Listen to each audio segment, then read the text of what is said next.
Hey you guys, it's Karen, and unbelievably this is the second time I'm recording this because I just recorded the whole thing, crying my eyes out, and I didn't have the bloody microphone on. It's an odd one. I always wondered if something like this happened, would I want to film it? But I want to for a couple of reasons. One, I know that you guys will wonder what's happened to me, and I know that I'm going to be away for at least a couple of weeks because I'll be sorting stuff out. And you can tell from the title, my dad died yesterday. And on top of that, I don't know when I'll feel ready to come back. Knowing me, once everything's over and I've sorted his flat out and I've closed the door, and Eve she's probably going to stay with one of her children. She's with us at the moment. That'll be the time that will be the worst, I think. Other than yesterday and today, he died yesterday. And I know myself, I want to start doing videos. Whether I'm able to start doing videos is another thing. But I spoke to my dad on Friday and he was saying he felt a bit tight-chested. I asked him to go to the doctor. He said he couldn't breathe properly. I asked him to go to the doctor. He said it was indigestion, and he just wanted to have a sleep. And so he did. And Saturday morning I phoned him, but he was sleeping. And then he'd got up and he went back to bed again on Saturday lunchtime and just didn't wake up. I got a call from the community warden that Eve, his wife, had pulled the cord and that she was saying he was in a coma. When I arrived, sorry, I'm remembering that I was shouting at the paramedics. I later apologised to them. I just wanted to know. I just had a feeling that he'd gone, and I was shouting, has he died, has he died? And they wouldn't tell me. They were trying to get me in the ambulance. So they got me and they told me, and they said he looked very peaceful. They don't know why he's died. It could be his heart. It could be COVID. It could be his diabetes. Yeah, I'd really like to find out why, but the police were there. We did police statements and whatnot, and they didn't know if it was possible for me to ask for an autopsy. I don't really want to have to delay the funeral, really, especially for Eve's sake.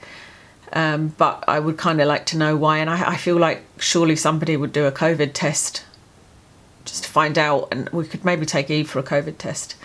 I don't know, my head is just mince at the moment, as you can imagine. But I wanted to let you guys know why you wouldn't be seeing videos, or if you do see, I did already film, actually just before this all happened, I had filmed a video on red light therapy and also a video on a sunscreen that I love, the Australian Gold one, but I haven't edited them yet, so God knows when I'll do that. I might do that at some point to take my mind off things, so if you see those, you'll know that was before this all happened. Where's my dad's? I've got my dad's shirt at the back. I've got his lumberjack shirt because I used to wear that when I was younger and it just smells so much of him. So yeah, yesterday was horrific. Waiting for his body to be taken, saying goodbye to him. Eve is distraught, as you can imagine. It's either me crying, or it's Eve crying, or we're both crying, or we're both just sitting staring into space. Kev has been my rock as always. I didn't realise there was so much to do. I've spent a lot of today trying to clear some stuff out of my dad's flat. Not out, just into bags. I just didn't realise how much of a hoarder he was. He's not a hoarder like you see on the TV, but remember I said he was a stockpiler with the whole lockdown thing? Wow, there's a lot of stuff there. And we're also obviously trying to figure out what's going on with Eve. I'm meeting with a social worker tomorrow to discuss getting a carer, and I should get a death certificate tomorrow. I should be able to organise the funeral soon, but I don't know what's going to happen with the funeral. I think we'll be allowed about 6 to 8 people. I'm saying that because a friend of a friend has also lost her father, and the funeral was a week later, but they're only allowed 8 people. I don't know if my brother and stepsister will be able to come up from down south because, well, I know that they're not really allowed to. Whether or not this is an extenuating circumstance, I don't know. But even if they did, there's not really anywhere to stay. They're not allowed to stay with us. Even if we did have the room, there's no hotels. It's a long drive. The service will be very quick. There'll be no food or anything afterwards. So, yeah, I was trying to think about maybe I could live stream it, but I don't know whether that's inappropriate, or I don't even know how to do that. there is something I've got to think about, I guess. Yeah, I'm just in a bit of a... I just feel a bit lost at the moment, you know, and I'm glad I've got a lot to do to keep my mind off things. Like I said, I think I haven't stopped. I literally haven't stopped since yesterday. I got up at 3 o'clock in the night. I just couldn't sleep, and Eve got up as well. She thought it was 9 o'clock in the morning. It wasn't, and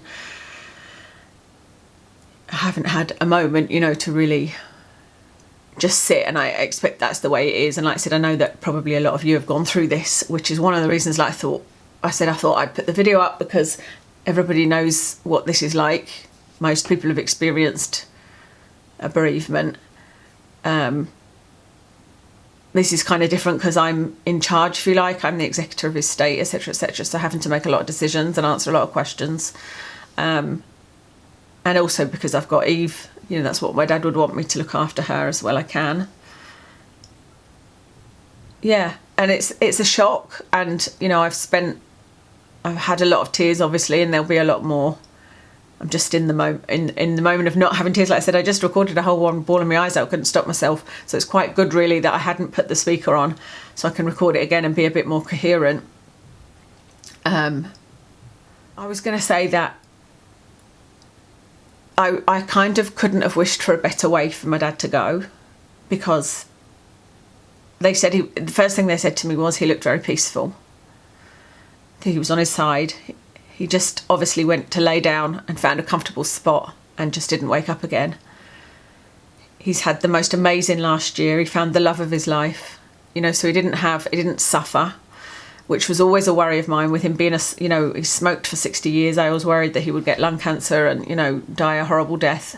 So I will cling on to that, you know, that he didn't suffer. He died peacefully. He died happy in a relationship. I also worried that Eve would go first and he would then try to kill himself again, because I mean that's something he did when I was very, very young, and then perhaps once again, but you know, that was a concern of mine, so that's no longer a concern obviously. So there are some blessings there in what's happened. So yeah, I don't know when you'll see me, but you will see me again, because I know me, and I know that when I close the door on my dad's flat and there's nothing else to do, I want to do something. You know, I'll cry and then I'll want to do something. I won't want to just sit and dwell. It's just not me, you know. But I don't know. I just don't know how long that's going to take to sort everything out. I don't know how long it's going to take until I can actually sit and talk about something shallow, if you like. But I think I might have said at the beginning, I've already recorded 2 videos, so you may well see them. I may well edit them and get them up, but just be aware that they were recorded on the day that it all happened. So I think that's all there is to tell you about it. Yeah, I don't know what else to say. Thank you in advance, because I know you'll all be thinking of me, and I hope I will see you soon.